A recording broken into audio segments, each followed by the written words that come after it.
What's good, YouTube? Welcome back to another weekly forecast. I'm not going to waste a lot of time today. Let's get straight into today's video. So, last week we went through GBPAUD, NZDCAD, EURCAD, GBPUSD, NASDAQ, DXY, and USDCAD. From those pairs, what we have an update from today, we've got GBPAUD running, we've got EURCAD running, we've got NZDCAD running, and we also have EURJPY on the lineup. We didn't do that last week, so that's something that I'm going to add into today's forecast. But I'm also going to add AUDJPY to the mix, and that's what we're going to start with right now. All right, so without wasting any time, let's get straight into today's video. Let's jump onto the monthly time frame. Take a look at what the monthly time frame is doing. Monthly time frame, what we can see is that here we had a double bottom, which was also a retest of the structure here.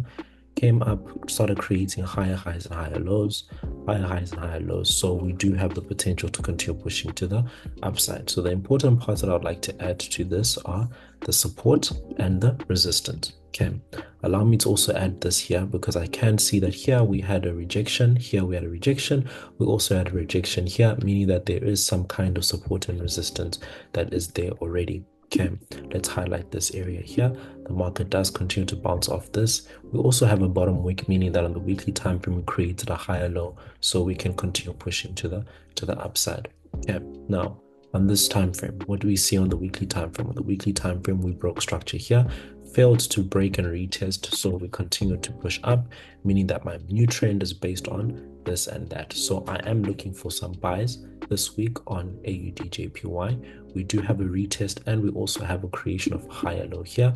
The market pushed up, created a higher low. We can expect a continuation to the upside. My daily time frame is also confirming those buys.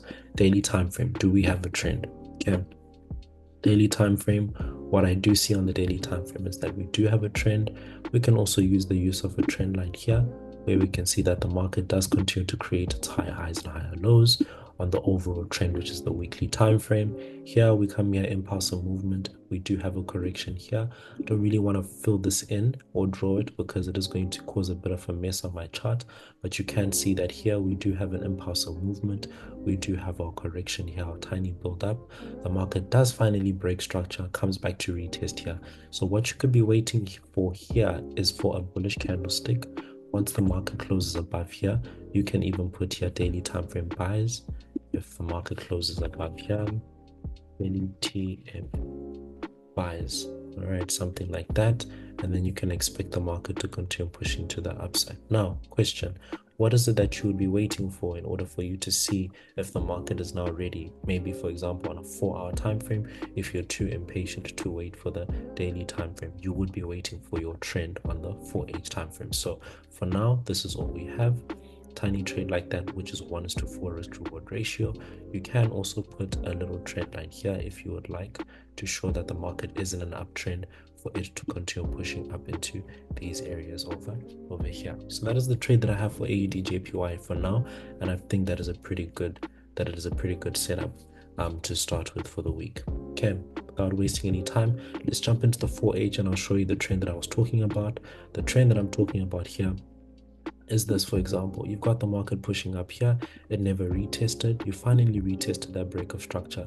Right here, you've got a break of structure that is literally close to there when it came back for that retest. Okay, the market comes and creates a higher low. As soon as my 4H creates a bullish candlestick, I will be taking a look at some buys. So now we've got a trade that is about 1:6, almost 1:7 risk reward ratio. Okay, that is what I'm looking at this week for AUDJPY. Let's see if the market can follow this setup. Let's go on to the next pair. Next pair is GBPAUD. Did give you guys this last week and the week before. It was finally ready last week. What we can see, if you are in my mentorship, go back and watch the bottom wick videos. You can see that here we had a bit of a range. The market pushed up, retested, and continued to push to the upside. I jump onto the 4-hour time frame. What I can see on the 4-hour time frame is the same thing, while the market continues to create its higher highs, higher lows. What I would like to show you quickly is this. Take a look at how the market breaks structure here, pushes up, comes back to retest here, and then after the bullish candlestick, you enter your trade. So that's what I mean when I say you're looking for a trend on your smaller time frames once you see that your bigger time frame is ready for those swing trades. Okay, Let's go into the weekly time frame. We're still good. Can we get a bottom wick before we go up so we can get a re-entry? I do not think so. I do think that if you do want to get something on this trade, you would have to wait above here. Once the market gets above there, you can also look for re-entry from there. So you'll be looking at something like this, where if the market breaks out, retest, you should get a really clean movement to the upside on GBP AUD. So that is what I'm going to be monitoring on GBP AUD this coming week, and then we will see what to do next. Yeah. Let's go on to EURCAD. EURCAD again, we did have a really good setup on EURCAD. We were looking for some buys. It came back into the support before it started buying. So what am I seeing here? I would like to see EURCAD coming back into this region here. If you didn't watch last week's video, you can go back and watch EURCAD's breakdown and analysis from last week, and then you'll be able to see what we're talking about here. Okay, going down into a 4-hour time frame, what do I do? What do I see? I do see that right now we are at a key level. As you guys can see, we are at a key level here. So this key level here, I am looking for the market to come back and create a higher low here, which is going to be visible on the daily time frame. So if Monday and Tuesday we can sell, and then later on the week, which will mean that this will be a weekly time frame bottom wick, right? So if I delete everything, it's going to get a bottom wick for the weekly time frame, first part of the week, and then for it to continue pushing to the upside. So if I jump into my 4-hour time frame, this little range that has been created here, I can take advantage of the fact that the market will break here, retest, and then take some sells from there. Exact same thing that I spoke about last week on last week's analysis on Sunday. We did talk about how I wanted the market to break structure here and continue coming down into this area. We wanted to buy from here. However, you can see that it went a bit lower than that. There weren't any confirmations for buys there, so you weren't even supposed to be looking at taking. You were supposed to be looking for buys, but you're not supposed to be looking at taking any buys over there because you did not have any confirmations. Okay, here now we can have a bit more confirmations. If the market does come into this area, I will be looking for some buys from there after that bottom wick on the bottom wick on the weekly time frame. Okay, NZDCAD, let's continue with NZDCAD real quick. Weekly time frame, we're still bearish. The only thing that we'll be waiting for in EURCAD right here is I'll be waiting for the first part of the week to give us a top wick. Once we get that top wick, I'm looking for a continuation to the upside. How do I know that the market is going to give us a top wick? I don't. However, price action does show me that this is a key level here. So if the market has broken back below this resistance, we need to come back, right, retest it, and then we can continue pushing to the downside. So if you look at the analysis that we have on the daily time frame, we're looking for a trend. Daily time frame, you can see we've got lower lows and lower highs. We've closed back below there. Again, the top wick, just a little top wick, meaning that there might be something on the 4-hour time frame that needs to be retested. If I go into the 4-hour time frame, I don't really see anything. See, now that's a problem. However, what I do see is that there is a range here. Okay, so if I have a range here, I am able to draw a resistance there. Guys, I try to keep it as simple as possible without overcomplicating my analysis or my charts, and that works for me. So I just use little principles or little, not principles, but little things that I've learned about the market, whether it be support and resistance, break of structure, to give me an advantage by asking myself what needs to happen first before I can enter my trade. So perhaps we could get something like this, and then we go down because this is a range, right? So the next selling point will be above here, start selling high. So if it comes back and gives me that top wick, which I'm looking for already on the weekly time frame, and then sells from there. If that doesn't work out, that's okay. Ask yourself the same question: what would make sense to happen before you sell? This would make sense. So you would need a break here, a retest of the resistance here that was broken, of the support that was broken, turned it into resistance, and then a continuation to the downside. So that's how I'm going to be looking at re-entries on EURCAD. I do see some of you have sent me some really good screenshots of some account flips that you guys are doing with the setups that I am sharing on YouTube. Please remember, guys, these are not signals. This is just a bias. It's a directional bias. So it's just something to give you guys a projection of what I am looking at. But at the end of the day, this is just an additional, confirmation of your analysis. This is not supposed to be the final say. So do not over risk, please. Okay. Let's go into the weekly time frame on EURJPY. We've got buys. That's good. We've got higher highs and higher lows. It does seem like an inverse head and shoulders pattern. I'm going to start looking for some buys. Daily time frame, pushed above. We also spoke about EURJPY last week and the week before, so it looks like it's finally ready. If you remember a little recap, we were looking to actually take some buys on EURCAD in this area here. Okay, the market didn't want to come all the way down here or here. So what we then did was that we created a range once again. Put a support, we put a resistance, we said we're going to trade the breakout. Now it's broken out. Okay, the market has given us a higher low and a valid higher low too, because this candlestick, as much as it didn't really close fully bullish, it still did close bullish, and that's perfectly fine. So I am going to start looking for some buys on EURJPY. However, I think what I'm going to do, I will update the mentorship during the week. However, if you're in my mentorship, let's wait a bit. Okay, the reason why I'm saying that is because I do see that although it closed bullish, it could potentially still come back and retest, because it broke out this key resistance on a 4H. Failed.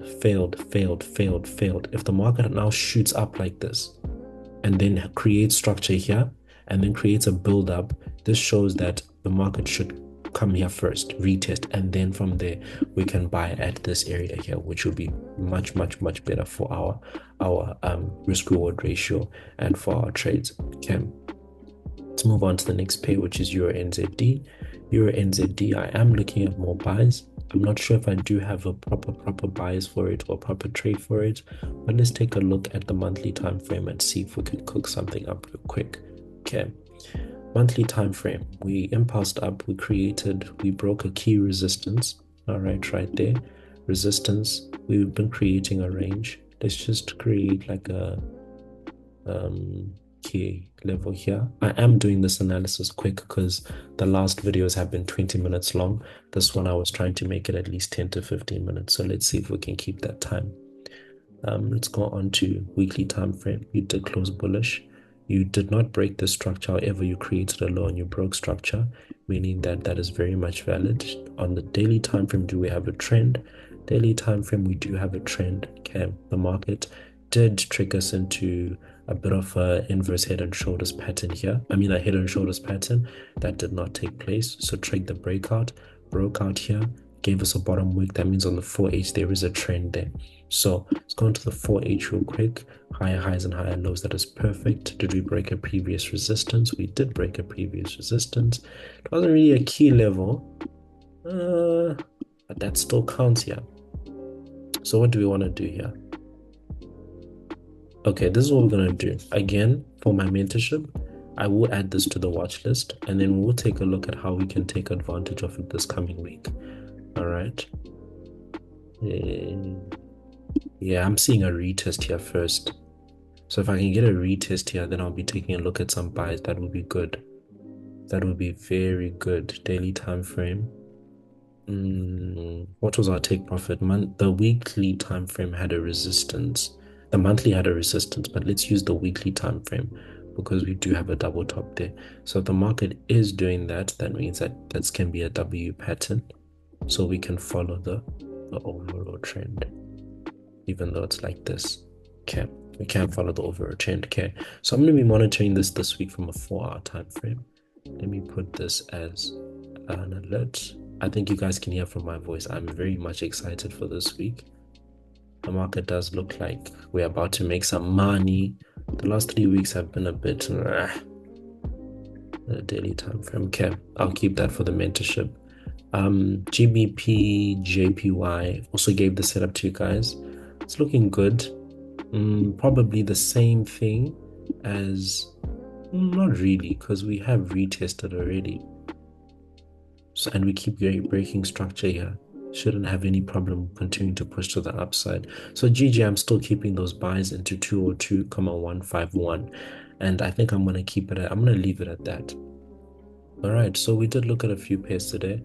Not pairs that everyone would like to trade. However, these, like EURCAD, NZDCAD, EURJPY, EURNZD, these are pairs that can really grow your account if you trade them the correct way and if you're patient with your analysis. All right, thank you for watching today's video, and also thank you for the last 2 weeks. You guys have also been watching the videos and liking the videos. Let's get this video to 100 likes. It does really motivate me to. I always used to laugh at people when they would say, oh, it motivates me to create the next video. I'm not gonna lie, it's really nice when you see your video, you log in, you see your video video on 50 likes, 100 likes. It really does motivate me. So please do like, comment, subscribe, and I will see you guys in the next live video. Goodbye.